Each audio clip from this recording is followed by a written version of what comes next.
On PC and mobiles, I will show you in a few moments how to join the Division Discord server.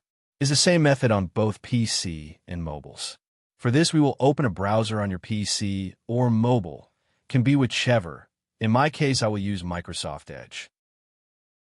Now click on the URL bar and type this URL to be able to join this Discord server.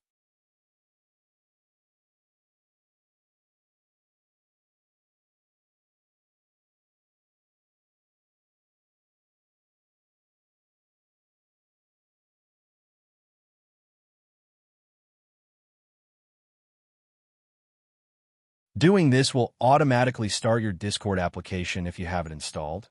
Then click Join, and you'll have access to the Discord server.